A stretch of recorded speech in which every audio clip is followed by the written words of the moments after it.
well the fights took place, but I am surprised to see that Manor kind of became a little bit of a more hot drop here in game number 2. All right, people. World Series of Warzone coming at you. You can watch it right here, and we'll pop in and out and give you our thoughts. And that is a fact.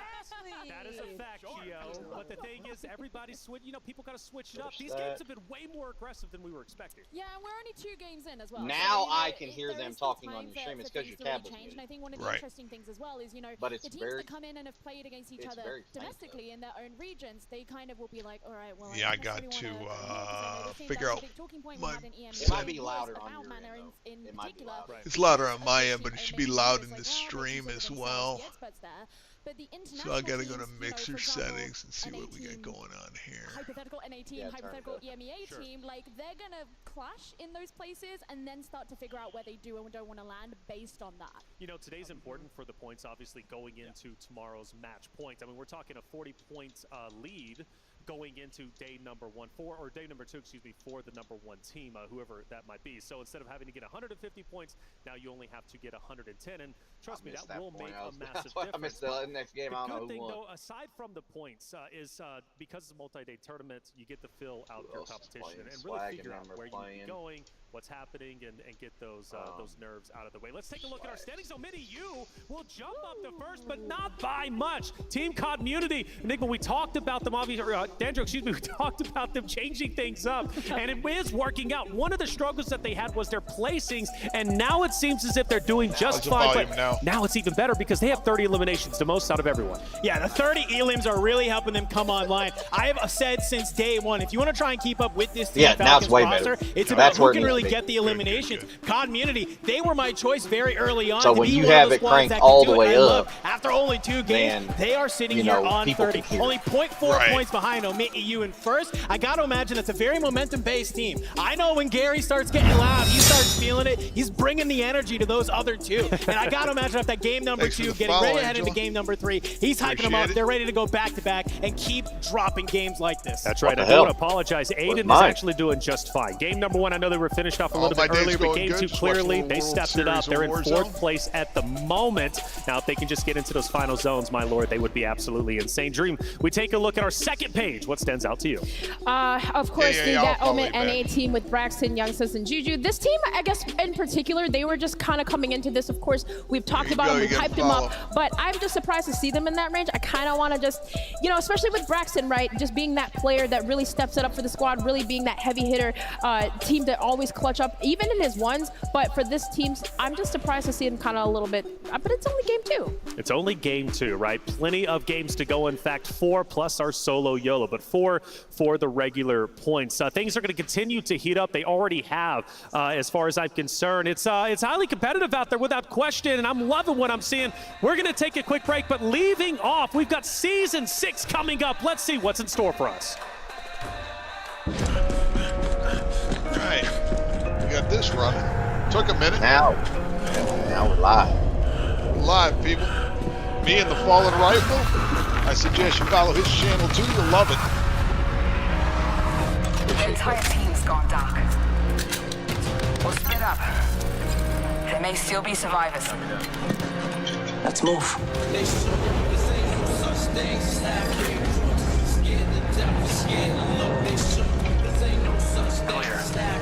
Hands are up. Frost here. Movement.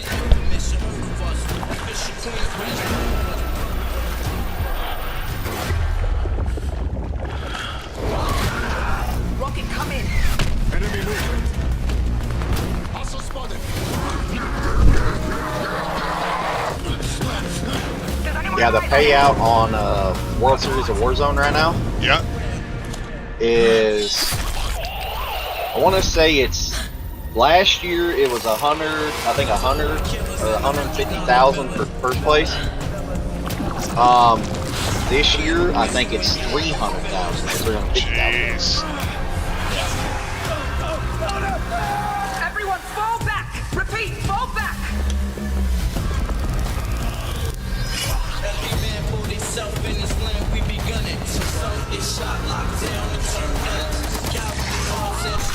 This is all big man. Yes, all of them.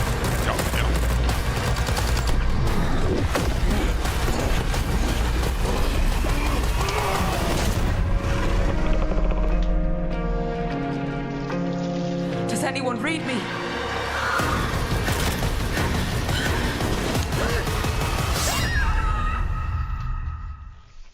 It's so funny. I have an ad going right now, but I also have the Call of Duty Modern Warfare This time around, we're taking main the theme Casters, music from from Modern Warfare 2 going off to Jimmy Dean commercial. But I've got this guy, Love Repulse, it. who's been doing everything. Not only pulse check up just a little bit above, he also brought out the trophy. How heavy is that trophy, though? Hey, listen, man. Let's not talk about how heavy that is. That's a tall trophy, all right?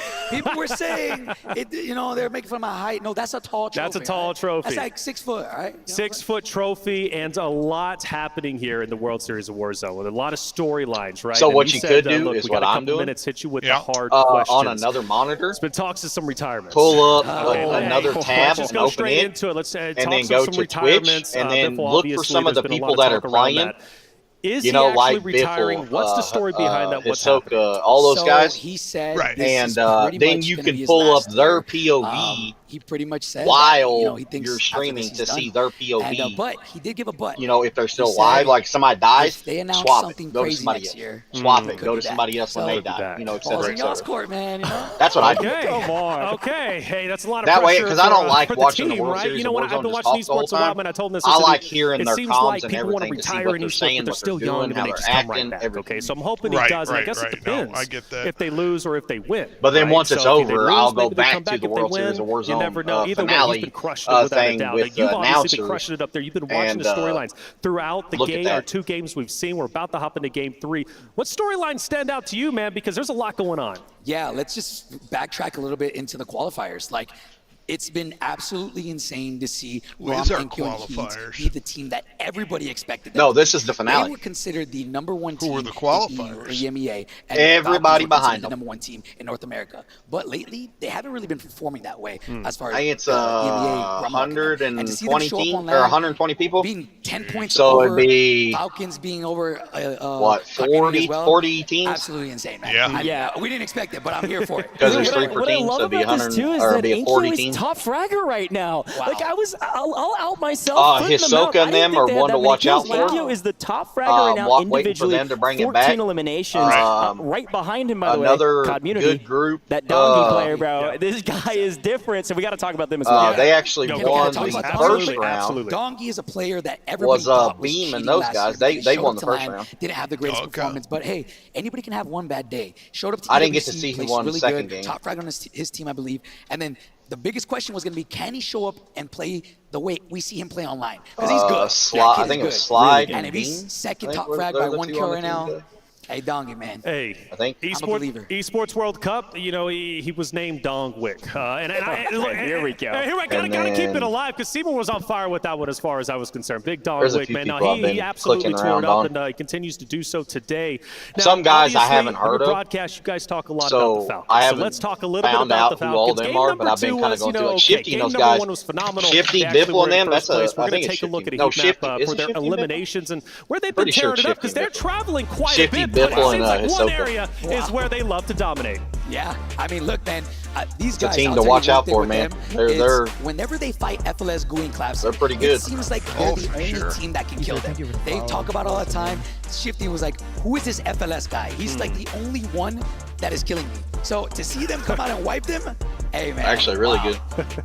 I love that we Yeah, get to it's zoom in, Biffle, we see the Shifty, and tracking, Hisoka. and just their control of space, especially this match number 1, right? They kind of have the tendency to clear out one side of zone, and if they predict that accurately, which you have Soka being that closer, and more often than not, he is right, and that is how they start the domination. You often Shifty did good here, but as soon as he killed that guy and pulled him, the other guy came up behind him as pretty he was much a firm killing him. believer that if Shifty goes down first, Which was part of that same everything team. is lost. Right. It might be Hector, it might be the only time in Warzone casting where I say it's a coin flip whether or not Shifty wins a 1v2, which is ridiculous to That's say. true. We're in Vegas, though, remember? We are in Vegas. It's better true, odds. okay. There's better odds in Vegas, man. They're tearing it up. They're looking good. And 40 points is a lot. You actually were discussing it on your Yeah, podcast. see, now on your with Jake Dog and stream the it rest of your says crew. it has your 3 header up games top. tomorrow, maybe? Yeah, I mean, how yeah, many yeah. are you really thinking we're going to be able to see? Goj asked me this a little bit earlier. Oh, did he? I think I said. Yeah, and I should said be able- 6 my games. I camera- believe Yeah, it was. that's right. Okay, okay. I read 6 games. Correct. I mean, it just depends today, man. If they end up winning today Sure. and getting that 30-point threshold,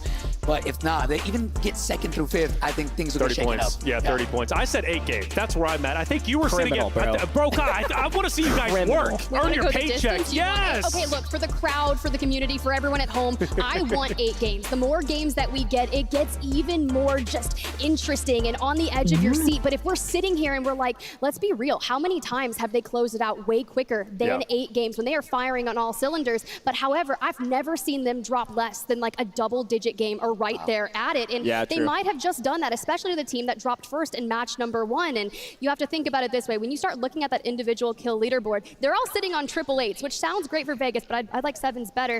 There's a lot of names that are above them, right? Sage being one of them right now. That is insane if you think about that. You know, last year, Sage, Shifty, Diaz. Yeah. They dropped Sage. Yeah. Sage is now top fragging on his team, but not only that, top fragging more than Diaz, Shifty, and Soka. Stir the pot, Hector. Stir the pot. Come on, man. I wanted hot takes. I wanted them. Look, they're all my boys. I love them all. For what it's worth, we put a lot of attention on, Falcons, but Sage is a returning champion himself. Right, he's looking to go back-to-back, and that would be a tremendous story. I mean, I love his story first and foremost, right? Sage is an incredible guy, an incredible player, and his story is incredible himself. But talk to me about your story, man. I mean, come on, you come in, you got Pulse Check, you're doing these watch parties. I remember doing these, really a World Series of Warzone last year, shouting you guys out because I'm like, I love what you guys are doing, and you've continued to grow. Where was the passion for watch parties? Why did you decide to start those? What's the story behind who you are? Yeah, so I'll make it quick. Pretty much, I started watch parties because I looked in the mirror and I was like, if you can't win with Diaz Biffle, it's over. I got 2nd last year, or 2 years ago, World Series of Warzone, and I decided, you know what, I think I'm a better entertainer than competitor. So we started the watch party, started the podcast, and just honestly, it's been amazing. I think I found what I love, so. It's been awesome. Hey, I love your story, I do. And I'm not going to forget you calling me L-Flections, by the way. He called me L-Flections. I was calling him out first before. I said, why are you the lowest one on the team and everybody else is doing? But hey, you're doing the right thing, bro. And I love your story. L-Flections lives on, dude, and won't let it die. It's a special thing. Solo YOLO, though, is another thing we're doing, and that's going to be game number 7 today after the normal games have ended. Solo YOLO last year was incredible, and you were doing your own watch party once again there. Talk to me about Skullface winning the arena. Absolutely went nuts. Oh, man, that was absolutely crazy. I will say Solo YOLO is one of those things where the whole crowd is going crazy. Yes. The energy is just through the roof. Seeing Skullface win that, he was actually one of the people that a lot of people thought would win. Sad we don't get to see him here today or tomorrow, but hey, man, like, this year could be crazy. This year could be nuts. But that story with Sage, right, going through the gulag and then giving it to Skull, and then Skull actually wins. Like, it's just a beautiful story nonetheless. But I'm ready to continue to tell the story for the rest of the World Series of Warzone today. And for the first time ever in the World Series of Warzone stage, we've got 2 great casters, Dandro and Enigma, for game number 3. Hey, thank you so much, Reflections. I'm going to ignore when you called me big earlier for that premium gas right now. Enigma and I here ready to bring you the hype for game number 3. We watched the first 2 games, man, and they have been absolutely electric. Yeah. Teams that we've been waiting literally all year long to come online are finally making their presence known. But guess what? Game number 3, I think I'm going to be the make or break for a lot of these squads. Yeah, absolutely. We are seeing some solid starts. I'm seeing like OMEU doing really well, and they talked about that on the desk. I'm not going to count my chickens just yet. We've got a long tournament ahead of us, and I have been saying throughout this that day 1 is an opportunity for a lot of these teams to kind of iron out their kinks. So I'm not ruling out a lot of the squads that have gotten off to slow starts so far. So yeah, a long way to go just yet. A lot of stories still to tell, and I can't wait to do it alongside you, brother. Well, we've seen some early aggression in both game number 1 and game number 2, and I have to wonder, will game number 3 continue that trend? Because it seems like it's really zone dependent, right? Between that game 1 and game number 2. I said it on the desk. I'm watching this kill feed, and it is just bang, bang, bang, bang, bang. Non-stop action all day long. These teams are getting mixy. I got a little bit of intel that, hey, players kind of played some of those couple of scrims and they were like, wait, my gun is hitting diffy right now. So they are not afraid to start taking some of these ego chows and start really actually being able to make those plays that they want to with their confidence, but just haven't been able to online. It's LAN, it's a different environment. I think a lot of people are finding their confidence through game 1, game 2. Game 3, we could see some more teams start trying to do the same. Well, I'm really glad you're bringing it up about the ping conversation, because a lot of people try and underestimate it over here. It's a huge thing. Like, one of OMEU's biggest weaknesses is that they lose lose players through the mid game, and it's often something like they lost one bullet fight, and that can be the difference here on LAN. And all of a sudden they're starting to perform because those fights are going in their direction, not against them. They're seeing those end games out with a full 3, and it gives you so much presence in that final zone. Well, we're gonna have to see, is that the case here in game number 3? We're loading on up. The players are getting ready to drop on in Vegas. I've heard you get loud for game 1 and game 2. Let's continue the tradition. We're dropping on in to game number 3.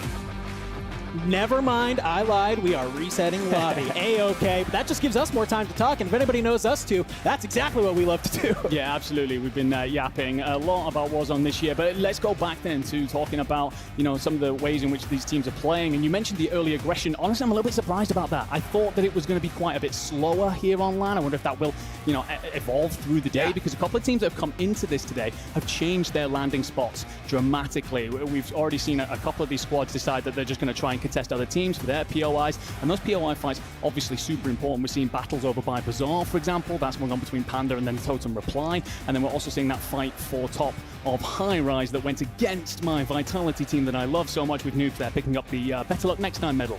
Yeah, by the way, that is so absolutely criminal that we're giving a Better Luck Next Time medals to the first team eliminated, and the fact that it's Noobs, this like long-standing Warzone player, and he's just like, yeah. And actually, let's remember last year, World Series of Warzone 2023, him, Tommy, and Alman, game number 1, they were the first team eliminated in that game as well. Obviously worked out in the end for them. Probably pretty high up there in top 4 to be able to make it unhappen. But, you know, being able to come on in, that early aggression fight at High Rise is something that we kind of marked that we wanted to watch as the day goes on. And it kind of connects to what you said earlier. This is the time to sort of iron things out, right? If you are one of those squads and you're finding yourself losing that fight, okay, I hope you put in the prep to have a secondary plan there, because you might have to go ahead and put it in effect. Well, this is exactly why we're seeing a difference eventually here. FIFA kill, because we've talked about it quite a bit on the desk, but they genuinely had no Seems plan. like a long process these guys are in with their yapping. Let's get this thing going. Outshoot anyone, and I think it was that last map scare that suddenly made them realize, no, we need to have something, and they don't just have a first landing spot, which run is back over so everybody stands up, walks around for a few, a little bit, and but still set themselves up, take advantage of the loot around there and the rotations that SSD like to take advantage of, but also they have a secondary if they need to regain, which they weren't doing before, and that is now playing in through the center. FaZe get anybody in this? this? Finding an area to lay low, get their loot together. So those plans definitely hugely important for these teams as we progress on through. It'll be interesting to see as well if there are changes, of course, depending on if you're losing those early fights. No, that's a really good kind of point to bring up. I hate to keep harping on this team, but I do love the progression we have seen from them. Being able to have that regain sort of strategy is so important. It's one thing to land at your drop spot. You get your loot, you understand the people who are landing around you, you understand your loot path, your rotations, your timings, all of the work you put in all year. For some of these teams, though, if that goes awry early on, they're kind of just stuck, like, looking at their hands, like, what do we do now? And you, like, are dropping back in from the gulag, you pick a random house, and you're like, all right, I guess we're going to try and land there. We got some fun stats for you. Let's go ahead and look at them. We have our top 10 eliminations so far, Nima. Let's go ahead. Let's break it down. Yeah, so I'm taking a quick look at this. I think the interesting one, actually, for me, that's going to stand out is Prodigy there in 5th. Not that he's not necessarily a slayer, but the one thing that they can be accused of sometimes is the team not being aggressive enough. I think sometimes they can be accused of passive games, looking for the end zone. So to see them putting up the figures there, that suggests that they've changed something, and maybe it is that they're trying to mix what is a very good multiplayer averagely for them and turn it into something that gives them more with those kills. No, I love being able to see that. We got at the top, we got Enkyo leading the squad so far with 14 total eliminations. Let's look at where he's finding those kills on the map. I love that we were able to do this for the Falcons. Let's see where Enkyo is dropping these eliminations. And well, I'm kind of not surprised to see this, but we're seeing a lot down here. We know this is their drop spot, kind of this one big area of the heat map, but then in that top east, one thing that is noting out to me, though, down there in Manor, they're kind of been known as the Lords of Manor. Haven't really been playing a lot there here yet today. Been finding a lot of their kills towards the north. Yeah, they're happy to play around Manor, but they immediately get out of it. They like to try and push on out towards the gas station, then squeeze up towards Lowtown. And the thing is, they like a lot of teams, especially the zones that we've already had through these first 2 maps, they're having to play through Lowtown. We've already seen that general heat map where a lot of teams getting caught through the center. It's also why we're seeing these lobbies dwindle quite early, in my opinion. But also off there towards the Abtal Academy, that was one of their huge rotations early on. And honestly, I truly believe that if they just decided to play for Church instead of letting SSD have it quite freely, I think we're seeing a lot more red there. No, I mean, you have to wonder if they were able to make that rotation just a little bit earlier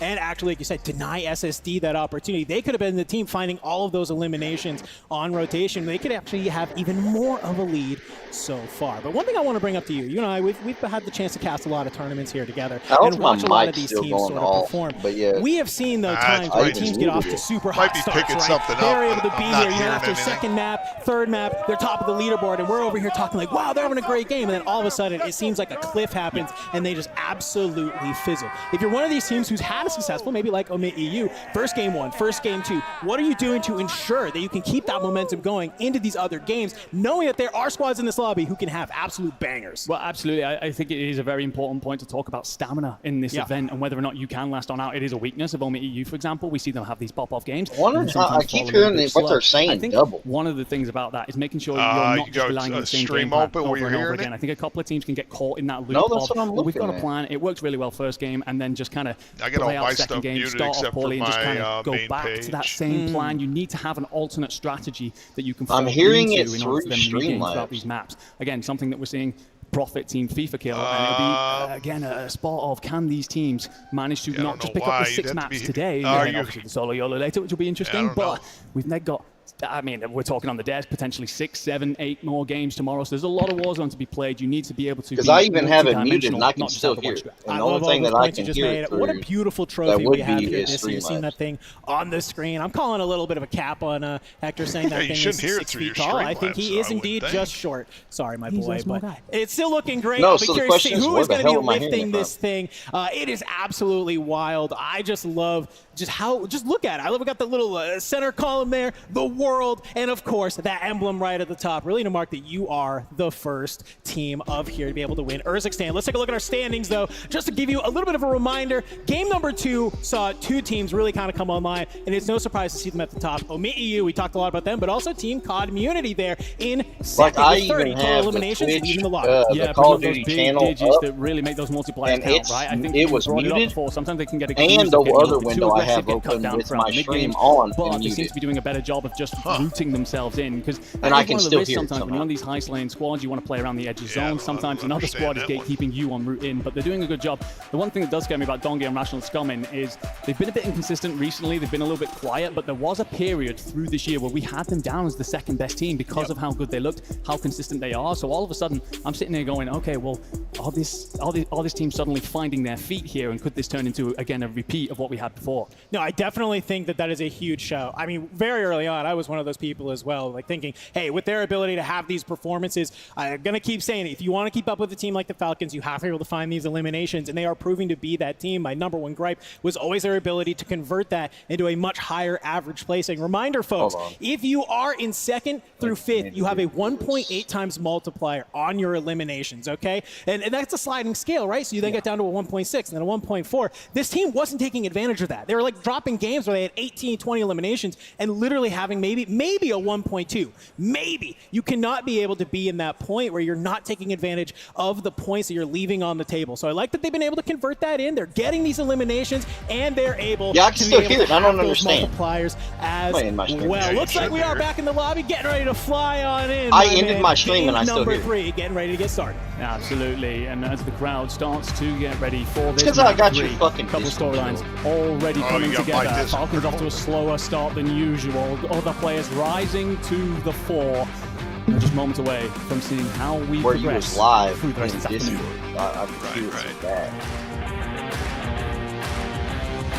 Alright, I just fired it up.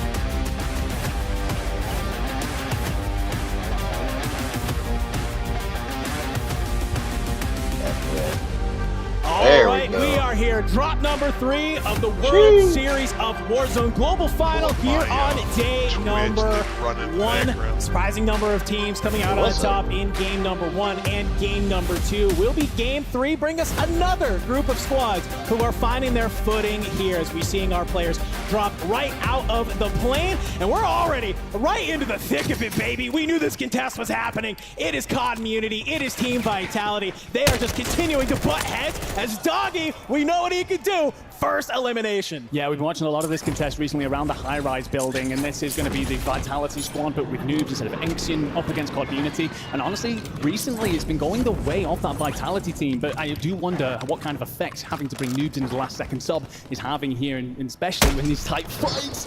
Definitely need a lot of chemistry. Unrational punishes Noobs for floating on down, and another slow start for Unrational. That's going to make it 3-0 to Cloud Unity on these fights. Yeah, they are doing a great job being able to hold down this high-rise building, and I think the under kind of tone here is that, yes, obviously you get these early eliminations from this contest, but you actually gain a lot of space on the map, too, to be able to rotate on out and just kind of figure out where you want to go on the zone. You can glide for so long off the top of these buildings, and you're able to kind of chill out, wait to see where that zone goes, and then start rotating. Back on the other side of the map, though, we can see the Las Vegas Inferno. I know they're here in the building, looking to get loud for their team, and it seems like so far early on, they are trying to find some early success against Cloud9.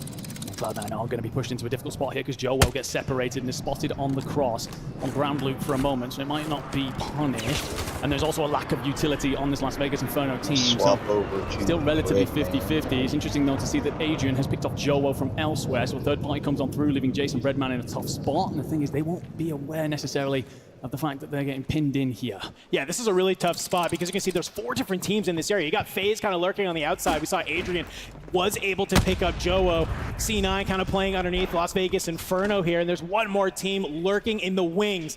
Almighty TJ seemingly has seen Breadman go ahead and cross as he's trying to be able to maybe find one more pick. C9, a little bit of a scramble right now, losing Joe this early. I know it's been a little bit of a tough time for them, but being able to kind of come out on top here is huge. Yeah, the one thing that might keep Jace alive, by the way, is that the Spanish XO Esports actually roll in through the back and pick up Babahoff. We see in the kill feed as well, by the way, that Vitality have gone out very, very early, definitely continuing their early game struggles. And this old town crossing into towards gas station here is going to be occupied by the XO Esports, trying to find a route in. Future gets picked on off by Loss. And we're also seeing Blastities go out nice and early. So a couple of traded blows, just assessing the space you've managed to gain, the loot you can set yourself up with. You brought it up just moments ago. It can really help you picking up these early gunfights for multiple reasons, but one of them is it also lets you play late game positioning far more passively than some of these teams will have to if they fall early.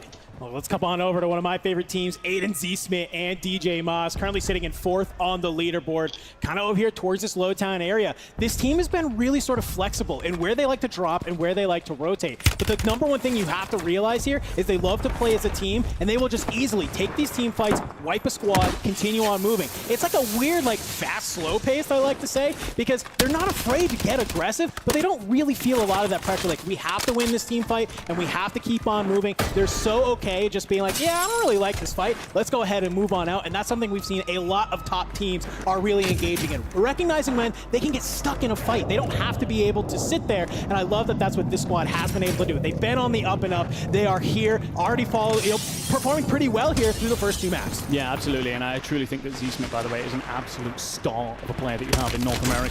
And we are seeing this fight execute again at Bazaar. Volkov finds the first, then it's traded out for the second. Bazar's going to squeeze up on this, finds one, and then gets shot in the back, nearly spins, but Vortex will clean that on up. And that fight, by the way, ladies and gentlemen, has seen plenty of heat on the timeline. It looks like the Italians, alongside Dropstar, come out on top here. But if I know anything, it is that Pandit keeps the momentum, keeps the energy high for that team. How many times have we seen these two teams kind of just land back on each other? I wonder sometimes for ego or whether for actual strategy. So look towards our map, we see already still a pretty big center zone. Will not force many of our teams to have to kind of make these crazy rotations just yet. We're going to be waiting, of course, for those future zones to come on in to figure it on out. Yeah, I think when you look at this kind of zone, you definitely want to be playing around intels. You definitely want to be figuring out which part of the islands you need to be on. You don't want to be having to play across the water mass throughout a late stage rotation, just asking to get cut down. I mean, this to me stinks of a potential cargo zone. So for example, if you're off towards City, you're having to try and make that crossing, you're asking for trouble if you do it late. I absolutely love that. I love the call in the Intel contract too. I think it's one of those contracts that maybe gets overlooked just a little bit, not entirely. Players know how useful it can be to be able to read those zones, but especially in a time like this where it's so central, and you want to know, is this going to pull right, is it going to pull left, is it going to pull north, south, whatever's going to do. Get those Intel contracts, get that early cash on up to be able to use it. Okay. Back on over to COD Immunity, laying in wait, Scumming. He sees this fight kind of brewing between his Falcons. I got it. I just got to hit the Streamlabs down here. He has their sights on set. This could be really rough if Zeeks tries to push across, because Scumming, you got him in his sight, but get some shots on all over there, so you know they're around here. And now this Falcons meta squad, they have to play patient. Yeah. Just gonna have to figure out. Yeah, just in case somebody here. pops something up in chat or something. We'll see that smoke come out. Absolutely. And wise to disengage, in my opinion. Clapper backing on off, and this is one of the teams I don't know how long talked it'll about take. coming It's into supposed this. to just going over there and helping him push it into A lot of the performance shot. squads in EMEA, but a team that do a lot of VOD reviews. So if you can figure out who you want to take your fights against, and I'm a little bit worried here that Rocket might not have spotted the team coming in behind. That's going to be brawling. Huskers, Jackal, but Rocket turns. Rocket finds a couple of shots in. Jackal will trade that on out, but Clapper is there for the support. It's currently a 1v1. Zakar against Jackal to see how this all goes on down. Jackal, he's going to swing wide. He sees the self-revive coming up. The shots are there, but Rocket, you're able to get over the wall just in time. You do lose Clapper, though. It's going to put this into a 3v2. Zakar and Rocket, you have to go ahead and back up. I love the Jackal. You're trying to be able to watch this cross. The shots coming on through. Zakar's going to turn around, maybe get the shots back onto Brawlik and Huskers, but you're trying to hold this heady. If there's one thing I know, you got a couple of straight shooters on the other side ready to rip you right on off it. Rocket's trying to make his way on over to the teammate. Maybe holds on out, but this is a sticky situation.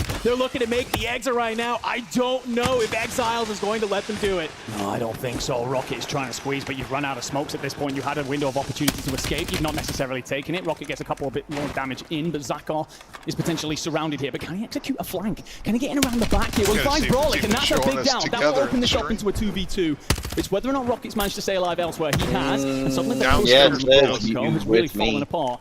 Rocket's going to play exit strategy, and I'm not sure if I agree with this. You're leaving a teammate out to dry, and honestly, the initial engagement, it was a case of Zakar was too far away to provide the support. That's why it all fell apart for this team. Yeah, well, at first I was like, I don't know if I like this. Play with your teammate. You just got to knock, play the 2v2, but look who's been able to move on in. It is it says mine. They are here. We saw in game number 1, they kind of tried to do something similar, right? Over towards that Bazaar. They made this late rotation on in, tried to be able to take that fight. They unfortunately just basically get reverse slammed and get sent to the gulag immediately. Not letting the same thing happen on here. Hoping to maybe pick up some early fights, but I love what Huskers and Jackal have been able to do here. They've made this read that, hey, Omitene's got to be around here somewhere. Let's go ahead, let's sit into the building, but let's check in with our Falcons, the team that we are all looking towards as well. They are over here at the place that we expect them to be, Pop-Off Power. Yeah, absolutely, but they are without shifting. We will need to bring in the buy. Of course, they are absolutely loaded. So much money in the pocket whenever they're available here at Pop-Off. And the one thing is you're rotating back towards a squad here. Panda and Co, they might decide to third party. There's a very aggressive team typically, so if they see this buy, that's a signal flare going up in the sky. It's whether or not they get squeezed up on. We're going to get a look back here at our zone, and the zone continues to squeeze on in towards the center. There's still plenty of water potentially splitting these islands, so for me, you've got to continue to get ahead of the curve and try and figure out what the end game is going to be. Yeah, I like what these squads right in the middle are doing. This is what you want. If it pulls cargo, you're feeling pretty good. If it pulls kind of down towards the soccer field zone, potentially, you're looking pretty solid. If it stays on you towards Old Town, hey, you're sitting pretty. I love that to be able to have as we start seeing some absolute shenaniganry happening with our eliminations. As we're starting to see some people's already hit double digits. Yeah, Echo hitting 10 is absolutely insane. I'll come back to that because it looks like all of a sudden the French are in trouble. But before that, I believe we've got an interview from Miles up on the stage with FaZe Black. Thanks very much, team. Real quick, we're getting this from Fast Blast, not the man I thought I'd be speaking to. Game 3 didn't go your way, man. What happened? So our normal hotspot or drop spot wasn't in zone, and we have a different spot, and we actually killed the top team in our spot, which was like noobs in them, and we killed them, and we get instantly third-partied by Almond's team because they had loadout, we didn't, and then we all just lost Gulag. I mean, Gulags are relatively more like 50-50-ish. Anything can really happen, and unfortunately, we lost all of ours. I mean, this happened to TB last year from Azra. You know, Almond and them were probably the best team going to the tournament. And first game, they got dead last. And then they had a great run. I mean, I'm not too worried because this is just for points for tomorrow. So just getting the reps in, and hopefully we execute tomorrow. Consummate professional and an absolute badass, bro. I've got to give you that. I'm so sorry. I know. Smile and wave at the camera. Back to the casters. Or Aiden's team, man. Hey, thank you, Miles. Necessarily not the things I want to hear out of Blast. They had a great game number 1, but an early exit here into game number 3. Saying game 1 doesn't really matter, or day 1 doesn't really matter, so we don't really care, but it's you actually do. But into the Gulag, look at this. Breadman, part of C9. He's the last player alive. This is a must-win against Fuzzin. Normally, you're feeling confident about this one, but it's land, ladies and gentlemen, through the smoke. The hip fires are there with the SMG, but he can't manage to do it. Fuzzin wins at the gunfight and sends Cloud9 packing. Yeah, Breadman's got to be devastated to lose that one. I think actually a close smoke typically benefits players at a mountain key, but I know that's a whole conversation, and I'm with you, right? Emphasis is quite strong, but in the close-up smoke fights, typically it's quite useful. Fuzzin goes absolutely massive here to turn and burn, and that will be Cloud9 out very early. It's been a quiet start to the tournament from them. Yep. Yeah, I love this replay. Kind of seeing a little bit of the slow-mo. Fuzzin just kind of hits a nice little slide canceling. You mentioned aim assist kind of comes into it. Your mouse and keyboard might not be able to flip the mouse that fast. Fuzzin with a fantastic gulag. Hate to see them go, but hey, you got to respect game where it is. Falcons Mena finding themselves just in a little bit of a slower pace already. Zix only with 1 elimination. Not looking too crazy. But I'm looking at that top right inning, and I'm seeing Team Community has overtaken Omit EU. Obviously finding some good success here in game number 3 as Almond, well, he has his eyes on a team that you highlighted at the top of the show. Yeah, showstopper. Vision, AJ, this is a very strong squad in my opinion. There's another one coming on down. Prodigy's going to get caught, and Almond will punish him. It's whether or not his teammate can provide any support at all. And out goes the smoke, and actually it might give Prodigy an opportunity to get up. The Thermite actually connected with something, and Echo and Oki will continue to rain hellfire down. Echo, Oki, Prodigy have a lot of kills right now, fixing that problem that I said that they have sometimes around passive games. It's whether or not you get caught in these kind of stages. You've got to stay up, and Prodigy's knocked down again. Yeah, I love the patience from Almond right here. He kind of threw a little bit of a shoulder, sees the teammates of Prodigy up on that high ground, realizes, I can't exactly push my way up here. I can't go too wide. They're looking down on him. He just lays in wait. Prodigy, you're just kind of bleeding out, brother. Maybe saying, are we doing anything here? Or are we just going to kind of play for the regain? Don't worry about it. I love the high ground, though. This is one thing I've always loved about Echo, okay? They will land on this building every single game. It does not matter the zone. It does not matter the plane path. They will make their way to this building and make their decisions from there. Well, the conversation around having alternate strategies, I feel, is very valid, but there's also just intimately understanding the map and who you're going to be fighting, and that is how they like to play it on out. We move on over. Volcom, Resolve, they are trapped right now. Stuck truly between a rock and a hard place, and the door opens at the wrong time. Resolve's looking the wrong way. Volcom, nice, slips a couple of plays in. So whether or not you can stay up, it's going to be the Frenchmen that are contesting them. It's Zach, it's going to be Eisen, and Zach finds Volcom, who overstays his welcome here. Now, can the French collapse in on this? Zach will try and clean it up, but Eisen gets aggressive up the front, and actually the mine comes on through, drags Eisen down, and Zach does just enough to see off the LATAM team. Bouncing Betty had me a little bit worried there for a second. We were about to see just a quick turn, but a great fight on the edge of zone. Back on over to Community, though. This is what we like to see. Unrational with a sniper in hand. We got word a couple people are going to be rocking this Moors, okay? I know we don't have one-shot snipers, but what we do have, a sniper that's the body shot is breaking plates. Pair that up, of course, with your teammates who just have absolute laser beam aim. You are going to be picking apart teams. Unrational, he's been a fantastic sniper all the way since back in Verdansk. I love that he's sort of leaning into this ability that he knows that he has. I love this play, by the way, to just hit on underneath. I was a little bit worried that they were going to get plucked out of the sky or potentially just be immediately They're close to Rational on them. Rational on them's to Soka's left.